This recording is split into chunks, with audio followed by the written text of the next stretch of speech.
아는 기자, 사회 일부 강은하 기자 나왔습니다. 경찰이 이제 그동안의 수사 내용을 공개를 좀 했습니다. 네. 전주환이 언제 범행을 결심했는지 가장 궁금했던 대목이거든요. 그렇습니다. 오늘 그 퍼즐 한 조각이 맞춰졌습니다. 이 전주환이 범행을 구체적인 실행으로 옮기는 행동을 보이기 시작한 시점이 드러났는데요. 바로 지난달 18일이었습니다. 지난달 18일이라면 이제 한 달 전쯤인데요. 네. 왜 그날입니까, 그런데? 네, 전주환은 이 피해자를 스토킹한 혐의 등으로 재판을 받아왔다고 저희 보도를 해드렸는데요. 지난달 18일은 검찰의 구형이 이뤄지는 결심 공판일이었습니다. 이 검찰은 징역 9년의 중형을 구형했습니다. 전주환은 경찰 조사에서 피해자의 고소로 재판을 받았고 중형을 구형받은 것도 다 피해자 때문이라는 이 원망에 사무쳤다. 그래서 범행을 결심했다고 말했습니다. 다만 이번에 사용된 이 흉기를 구매한 시점은 훨씬 전인 지난해였는데요. 전주환은 지난해 흉기를 샀고 여차하면 이 극단적 선택을 할 생각도 있었다. 이렇게 진술을 했습니다.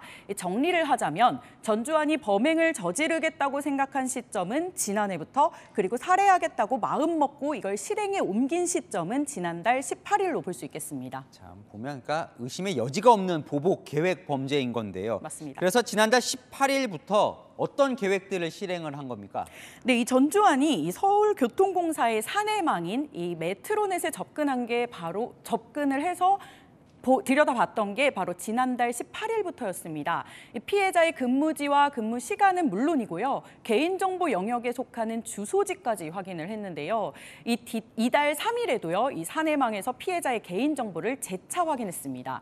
이틀 뒤인 5일에는 이 증거를 남기지 않으려고 휴대전화를 초기화했고 바닥에 코팅된 작업용 장갑을 구매합니다. 그리고는 사내망으로 파악한 피해자의 옛 주소지를 처음 찾아가기 시작했습니다. 그러니까요. 대체 왜 피해자의 옛집을 그렇게 여러 차례 찾아가고 또 몇 시간씩 서성이거든요. 저희 영상 보면요. 맞습니다. 거기에 대해서 경찰은 뭐라고 밝혔습니까? 네, 전주환은 이 지난 5일부터요. 이 범행 당일인 14일까지 총 5차례 피해자의 옛집을 찾아갑니다. 모두 한쪽은 샛노랗고 다른 한쪽은 진회색인 양면 점퍼를 입고 찾아갔고요.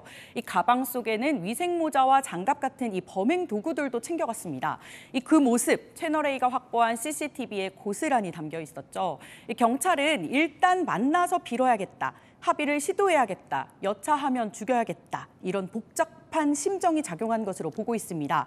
저희도 경찰에 물어봤습니다. 만약 그때 피해자를 마주쳤다면 살해할 용의가 있었다고 보냐? 이렇게 질문을 했더니 경찰의 대답, 네였습니다.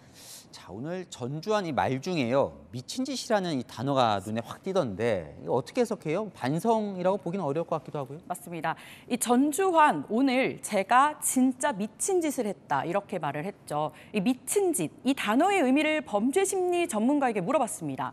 정말 말도 안 되는 엄청난 일을 저질러서 반성하는 것처럼 들릴 수도 있을 겁니다. 하지만 전문가들 이 미쳤다라는 단어를 부각시켜서 이 계획 범죄가 아닌 이 충동 범죄를 강조하려는 의도로 함께 봐야 한다. 이렇게 말합니다.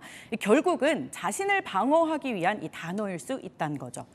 자, 보면요. 이게 전주환은 흔히 말하는 이 사이코패스인 겁니까?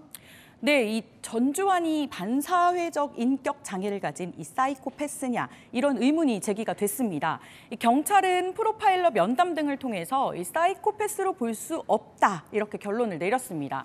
그래서 사이코패스 진단 테스트도 실시하지 않았는데요. 이 스토킹 범죄는 사회적 관계에서 발생하는 반면에 이 사이코패스 범죄는 사회적 관계 자체가 형성되지 못하는 상황에서 생깁니다. 이 둘 사이가 양립하지 않는다라고 본 건데요.